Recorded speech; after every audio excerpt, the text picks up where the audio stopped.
Hi ಎಲ್ಲರಿಗೂ ನಮಸ್ಕಾರ. ಸ್ಪೆಷಲಾಗಿ ಕನ್ನಡಿಗರಿಗೆ ನಮಸ್ಕಾರ. ಇವತ್ತು ನಾನು ಸೌತೆ ಬೀಜದ ಹುಗ್ಗಿ ಅಂತ ಮಾಡ್ತಾರೆ ನಮ್ಮ ಕಡೆ, ತುಂಬ ಚೆನ್ನಾಗಿ ಬರುತ್ತೆ ಅದು ಮಾಡಿದ್ದೆ. ಹೇಗೆ ಮಾಡಿದೆ ಅಂತಂದೇಳಿ ನನ್ನ ಜೊತೆ ಶೇರ್ ಮಾಡ್ಕೋತೀನಿ. ಐ ಹೋಪ್ ನಿಮಗೂ ಇಷ್ಟ ಆಗ್ಬೋದು. ಸೌತೆ ಬೀಜ ಯಾರ್ಯಾರಿಗೆ ಗೊತ್ತಿದೆ ಅವ್ರು ಕಮೆಂಟ್ ಮಾಡಿ. ಹಾಗೆ ಯಾರೆಲ್ಲ ನನ್ನ ಚಾನಲ್ನ ಫಸ್ಟ್ ಟೈಮ್ ನೋಡ್ತಾ ಇದ್ದೀರಾ ಅವರು ಪ್ಲೀಸ್ ಸಬ್ಸ್ಕ್ರೈಬ್ ಮಾಡಿ, ಹಾಗೆ ಸಪೋರ್ಟ್ ಮಾಡಿ. ಬನ್ನಿ ಹೇಗೆ ಮಾಡೋದು ಅಂತ ನೋಡೋಣ. ನಾನು 1 ಕಪ್ ಆಗುವಷ್ಟು ಸೌತೆ ಬೀಜನ ತೊಗೊಂಡಿದ್ದೆ. ಇದು ನಮ್ಮಮ್ಮ ಮಾಡಿ ಕಳಿಸಿದ್ದು ನನಗೆ. ಬೇಸಿಗೆ ಕಾಲದಲ್ಲಿ ಕೈಯಿಂದ ಮಾಡಿ ಕಳಿಸ್ತಾರೆ ಇದನ್ನು. ಮೊದಲು ಒಂದು ಪಾತ್ರೆನ ಕಾಯಕ್ಕೆ ಇಟ್ಕೊಂಡ್ಬಿಟ್ಟು ಅದಕ್ಕೆ ಒಂದು 2 ಗ್ಲಾಸ್ ನೀರನ್ನು ಕಾಯೋಕ್ಕೆ ಹಾಕ್ತಾಯಿದ್ದೀನಿ. ನೀರು ಕಾಯ್ದಾದ್ಮೇಲೆ ನಾವು ಈ ಸೌತೆ ಬೀಜನ ಅದರಲ್ಲೇ ಹಾಕಬೇಕಾಗುತ್ತೆ. ಒಂದು 2 ಮಿನಿಟ್ಸ್ ನೀರು ಕಾದಾದಮೇಲೆ ನಾನು ಆ ಸೌತೆ ಬೀಜನ ಏನು ತೊಳೆಯೋ ಅವಶ್ಯಕತೆ ಇಲ್ಲ, ಡೈರೆಕ್ಟಾಗಿಯೇ ಹಾಕಬೇಕು.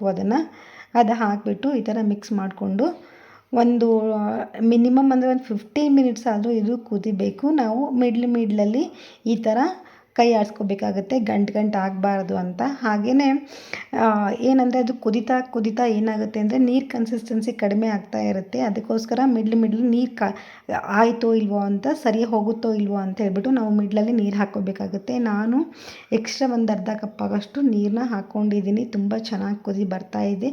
ಇದು ಹೇಗೆ ಅಂತಂದರೆ ಈ ಥರ ಒಂಥರ ಸಬ್ಬಕ್ಕಿ ಪಾಯಸ ಬರುತ್ತಲ್ಲ, ಆ ಥರ ಕೂಡ ಆಗುತ್ತೆ ಇದು.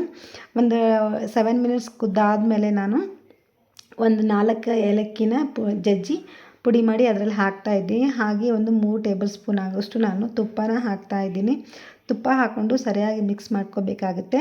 ಮಿಕ್ಸ್ ಮಾಡ್ಕೊಂಡಾದಮೇಲೆ ಒಂದು ಅರ್ಧ ಕಪ್ ಆಗುವಷ್ಟು ನಾವು ಹಾಲನ್ನ ಹಾಕಬೇಕಾಗುತ್ತೆ. ಎಷ್ಟು ಚೆನ್ನಾಗಿ ಕುದಿ ಬರುತ್ತೆ ಅಷ್ಟು ಚೆನ್ನಾಗಿ ಬರುತ್ತೆ ಇದು ಪಾಯಸ.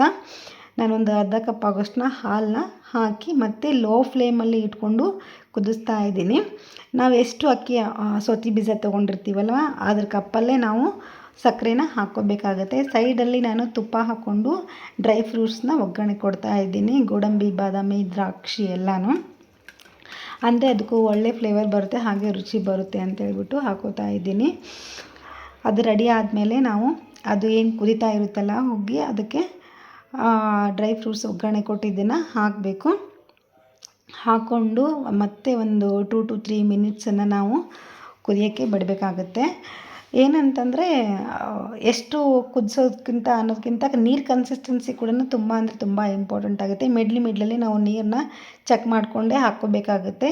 ಕುದಿಯೋಕ್ಕೆ ಬಿಟ್ಬಿಟ್ಟು ಒಂದು ಗ್ಯಾಸನ್ನು ಆಫ್ ಮಾಡಿಕೊಂಡು ಒಂದು 5 ಮಿನಿಟ್ಸ್ ಬಿಟ್ಟರೆ ಪಾಯಸ ರೆಡಿಯಾಗೈತೆ. ತುಂಬ ಚೆನ್ನಾಗಿ ಬಂದಿತ್ತು. ಹಾಗೆ ಸ್ವೀಟ್ ಕೂಡ ಅಷ್ಟೇ ಕರೆಕ್ಟಾಗಿತ್ತು. ನೀವು ನಿಮ್ಮ ಮನೇಲಿ ಸೌತೆ ಬೀಜ ಏನಾದರೂ ಮಾಡಿದ್ದು ಇದ್ದರೆ ಟ್ರೈ ಮಾಡಿ, ತುಂಬ ಚೆನ್ನಾಗಿ ಬರುತ್ತೆ ಇದು ಹುಗ್ಗಿ. ಯಾರಾದರೂ ವಿಡಿಯೋ ನೋಡ್ತಿದ್ದೀರಲ್ಲ ಅವ್ರಿಗೆ ನನ್ನ ಹಾರ್ಟ್ಲಿ ಥ್ಯಾಂಕ್ ಯು. ಹಾಗೆ ವಿಡಿಯೋ ಇಷ್ಟ ಆದರೆ ಲೈಕ್ ಮಾಡಿ, ಸಬ್ಸ್ಕ್ರೈಬ್ ಮಾಡಿ, ಹಾಗೆ ಶೇರ್ ಮಾಡಿ. ಸಬ್ಸ್ಕ್ರೈಬ್ ಮಾಡಿದರೆ ನನಗೆ ತುಂಬ ಹೆಲ್ಪ್ ಆಗುತ್ತೆ. Thank you so much.